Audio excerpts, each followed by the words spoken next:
प्रणाम भाई बंधुओं, यस आपका स्वागत है in the session number 15 at Bajrang series, an online series for memorization of social science topic with your social science guru Tirmal sir #अभ्यास। Yes बेटा, हमने सक्सेसफुली दो टॉपिक खत्म किए हैं। कौन कौन से? The Indian constitution and the Indian cultural heritage, handicrafts and fine arts. ये दोनों टॉपिक मैंने खत्म किए and I got a so much love from your side as well. Thank you so much all of you for being with me in this Bajrang series. And yes, I am assuring you that I won't disappoint you beta. ठीक है? Because कुछ नया आने वाला है, so please be with me. वो क्या नया आने वाला है in Bajrang series, I will let you know soon. एक चीज जो नहीं आने वाली है वो तो मैंने आपको ऑलरेडी लास्ट लेक्चर में बता दी है बेटा। कौन सी? कि यस, आपके डिमांड के ऊपर, आपके सजेशन, आपके रिक्वेस्ट, आपके फीडबैक के ऊपर, ठीक है, we are starting English subject in Bajrang series. Okay बेटा, और एसएस और इंग्लिश हम दोनों अल्टरनेटिव डेज में लाने वाले हैं। मतलब आपको हर रोज बजरंग सीरीज में एसएस और इंग्लिश का धमाका मिलने वाला है। ओके बेटा, ओके। इंग्लिश के जो बहुत टफ टॉपिक आपको लगते हैं कि यार ये इंग्लिश में कितना सारा ग्रामर आता है, नहीं यार, तो उसको कैसे याद रख सकते हैं? What are the key factors of it? वो सारी चीजें हम बजरंग सीरीज के इंग्लिश वाले सेगमेंट में देखने वाले हैं। बोलो क्लियर है बेटा? Okay, so be ready. और यस, एसएस में भी कुछ नया आने वाला है। क्या आने वाला है? स्टे ट्यून्ड विथ मी, आपको बहुत ही मजा आने वाली है। ओके बेटा, चलो। सो एज ऑलवेज, हर एक टॉपिक खत्म होने के बाद जितने भी क्वेश्चंस उस सेगमेंट में होते हैं वो हम सॉल्व करते हैं। हमने द इंडियन कॉन्स्टिट्यूशन के बाद भी एक क्वेश्चन सॉल्विंग सेशन रखा था और आज भी I am back with the question solving session. बेटा बोलो क्लियर है? तो मुझे बहुत सारे क्वेश्चंस आए थे, ठीक है, तो वो क्वेश्चंस के साथ हम आज डील करने वाले हैं। बोलो क्लियर है? Okay, so let us start with the very first question for today, that is the very first question जो मैंने सेग्रीगेट किए हैं। बहुत सारे क्वेश्चन थे लेकिन मैंने उसको कम अक्रॉस सिंपल सेग्रीगेट करके तीन क्वेश्चंस आज के टॉपिक के लिए, आज के क्वेश्चन सॉल्विंग सेशन का जो सेगमेंट है हमारा, ठीक है, उसके अंदर दिया है। ठीक है, तो चलो तीन क्वेश्चंस अब आज देखेंगे। The very first one was what are the difference between customs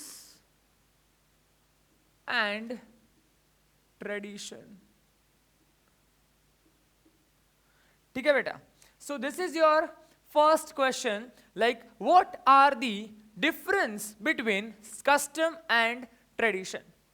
So before we go for a difference, let us understand what is custom and what is tradition. चलो ठीक है, तो let us talk about first of all custom. ये जो custom है बेटा, that is an individual behavior. ये क्या है बेटा? कस्टम जो है वो इंडिविजुअल बिहेवियर है that depends upon one individual कि उसको फॉलो करना है या नहीं। That is the custom. से फॉर एग्जाम्पल, जब भी आप किसी नए लोगों को मिलते हो तो do the shake hands, that is the custom. अभी टेल मी वन थिंग, हर बंदा या फिर हर बंदी शेक हैंड करते हैं? तो नो, आंसर इज नो बेटा। जिसको अच्छा लगता है और most of the people do, but most of the people do not do such shake hands. So custom का basic मतलब ऐसा होता है that it is an individual behavior, ठीक है, और that may be a particular behavior also for a particular place as well. ठीक है, ये individual behavior also become a particular behavior. क्या हो जाता है? एक particular behavior भी हो जाता है at particular place. That means अगर आप कहीं जगह पे कहीं पे जा रहे हो और आप कहीं पे गए तो वहां का जो एक ऑरा होता है वो आपको फॉलो करना पड़ता है. So that is again customs. Simple basic rules जो आपको फॉलो करने होते हैं, दोज आर दी कस्टम्स बेटा. सिंपल रूल्स जो किसी जगह के पर्टिकुलर रूल्स होते हैं जो आप फॉलो करते हो, दैट आर दी कस्टम्स. बोलो क्लियर है? बोलो क्लियर है?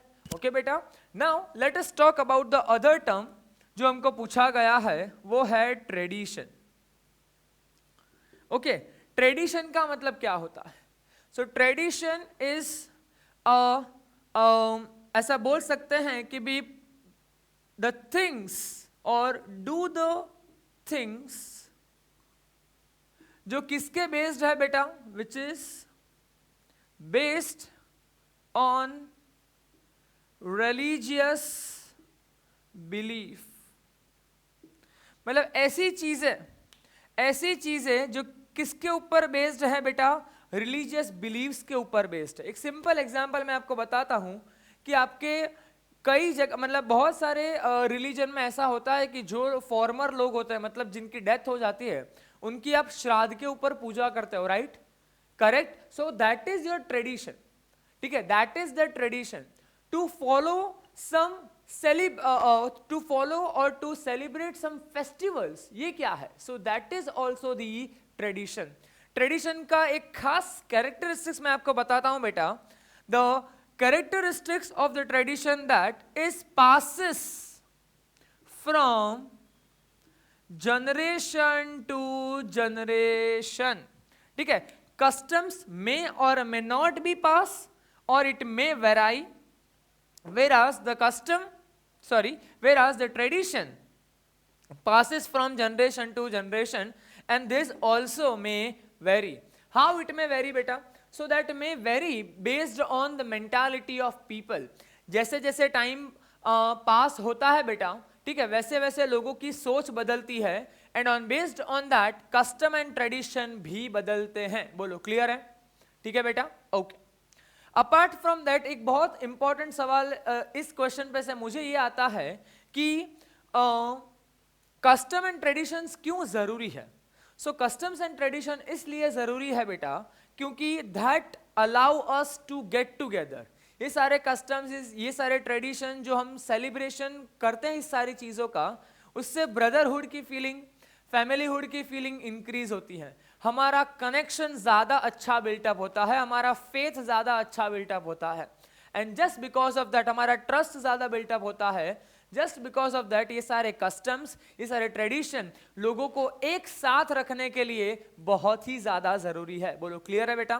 ठीक है. So that was our first question, what are the difference between custom and tradition. बोलो क्लियर है? दोनों का मतलब पता चल गया आपको? ठीक है. So let's go to the question number 2. You can see on your screen the question number 2 बेटा आपको दिया गया है. पढ़ो तो क्या दिया हुआ है, then I will repeat that question. Okay.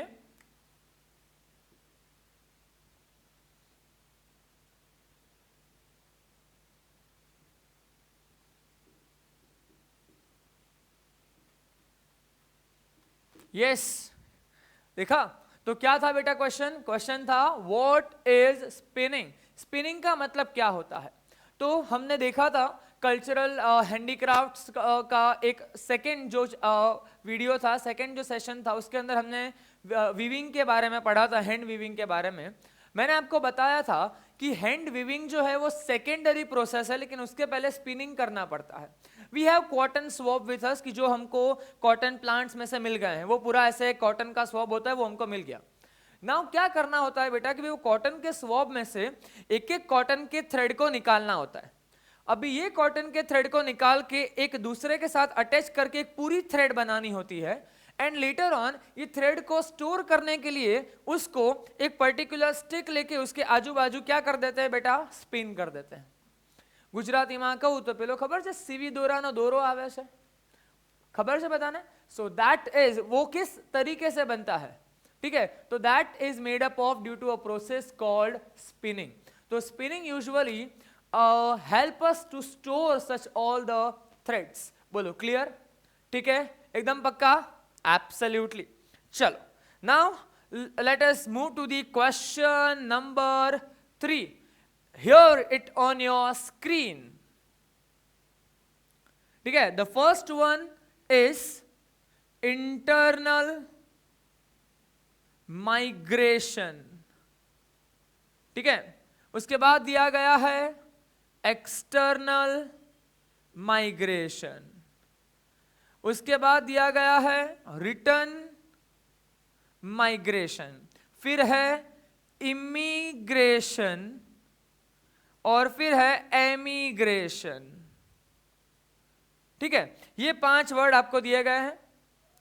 Okay, clear है? देखिए आपने 5 वर्ड, देखो मैंने यहां पे भी मेंशन किया है, internal migration, external migration, return migration, immigration and emigration. क्या मतलब है इन चीजों का?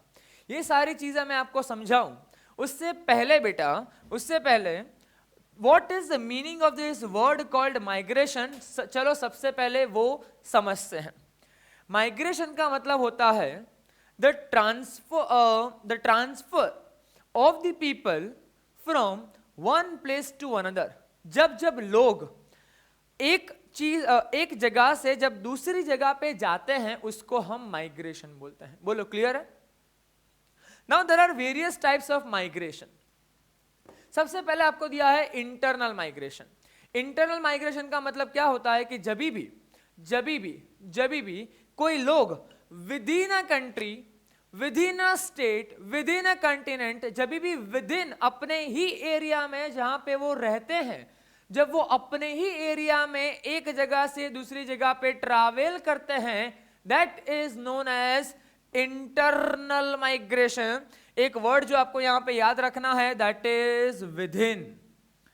ठीक है, वो जहां पे रहते हैं वही एरिया में, वही स्टेट में, वही कंट्री में, वही कंटिनेंट के अंदर अगर वो माइग्रेशन करते, से for example I live in India, अभी मैं इंडिया के ही एक प्लेस से दूसरे प्लेस में जाऊं, ठीक है, सो इंडिया के ही, so that is called as internal migration. I live in Gujarat, तो गुजरात के अगर एक जगह से मैं दूसरी जगह पे जाऊं, again that is the internal migration man. Got it? Okay बेटा, चलो. So what is external migration?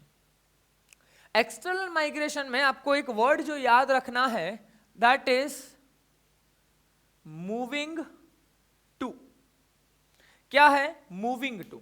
मतलब क्या होता है बेटा इधर कि मूविंग टू का मतलब ऐसा होता है कि अगर आप कोई एक स्टेट में रहते हो, कोई एक पर्टिकुलर नेशन में रहते हो, कोई एक पर्टिकुलर कंटिनेंट में रहते हो, वो आप छोड़ के दूसरे कंटिनेंट, दूसरे स्टेट या फिर दूसरे देश में जाते हो, that is your external migration. देश के अंदर ही माइग्रेट करोगे तो इंटरनल, देश छोड़ के जा रहे हो तो एक्सटर्नल माइग्रेशन. बोलो, क्लियर है? ओके, चलो.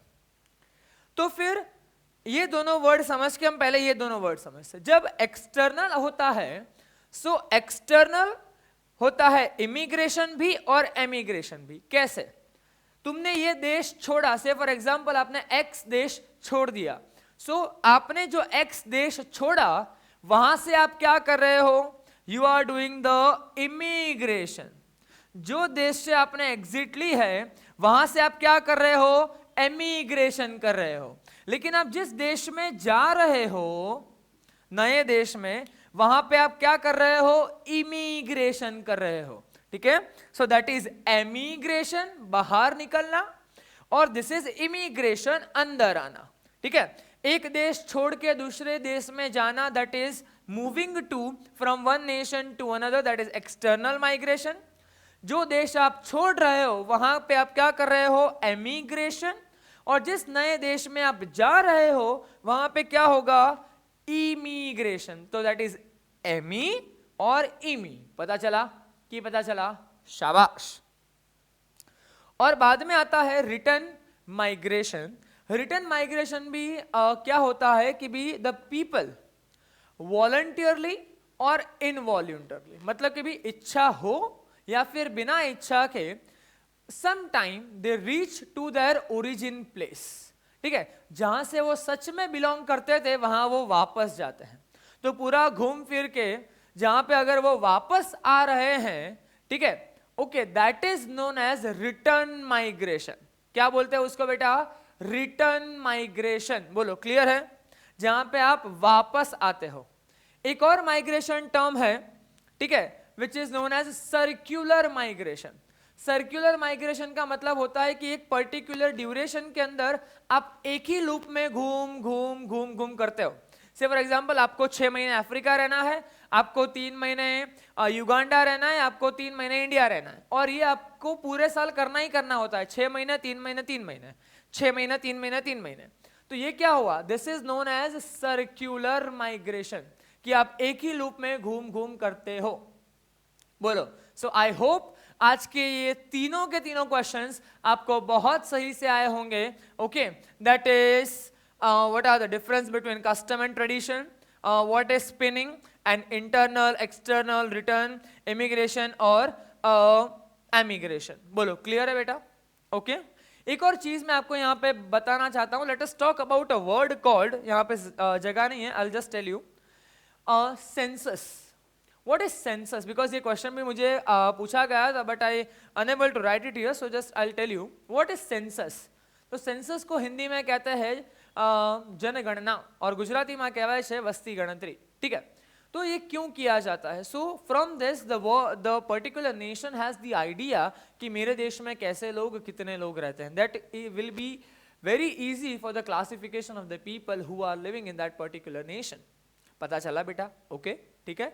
सेंसस सबसे पहले पूरी दुनिया में हुआ था 1719 के अंदर, that is on 2 August, sorry USA, that is United states of America के अंदर सबसे पहले 1790 के अंदर हुआ था, ठीक है। उसके बाद इंडिया में सबसे पहले हुआ था 1881 के अंदर, ठीक है, बाय लॉर्ड मायो, और वो ब्रिटिशर्स के टाइम पे था।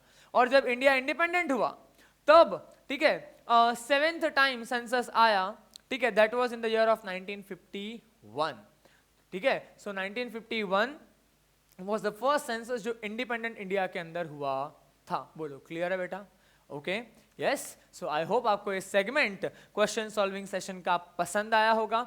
अगर आपको पसंद आया हो और अगर आप कुछ नया चाहते हो, so your suggestion, your feedback are welcome. Link you will be given into the description of this video बेटा, ठीक है। लेकिन भूलना मत, कुछ नया आ रहा है, ठीक है। We are coming up with the subject called English into the Bajrang series, a new segment of English in the Bajrang series, okay beta, to solve the grammar of your mind, ठीक है। हम grammar को solve करने वाले हैं उसके अंदर। But जाने से पहले जिन लोगों ने लास्ट टाइम जो पूछा गया था क्वेश्चन था उसके आंसर दिए हैं, उनको थैंक यू तो बोलना बनता है बॉस, ठीक है। मैंने क्वेश्चन क्या किया था कि 7 सिस्टर्स है, ठीक है बेटा, वहां पे 7 सिस्टर्स, और ये 7 सिस्टर्स कौन कौन से है, तो उनके नाम भी हमने देखे थे। मतलब आप लोगों ने मुझे आंसर किया है, वही हमको देखना है, ठीक है। कौन कौन सा है बेटा, कौन कौन सा है, याद करो याद करो याद करो। तो we have Assam, we have Manipur, फिर है अरुणाचल प्रदेश, फिर है मेघालय, फिर है मिजोरम, फिर है मणिपुर और त्रिपुरा। तो ये है 7 sisters which are on the eastern most side of India. और हाँ, कुछ इसके ही रिलेटेड आने वाला है, मैंने बता दिया है भाई। और यस, सो बी रेडी कि क्या आने वाला है और कैसे आने वाला है, ठीक है। Till that, stay home, stay safe, good bye, and yes, keep watching Bajrang series.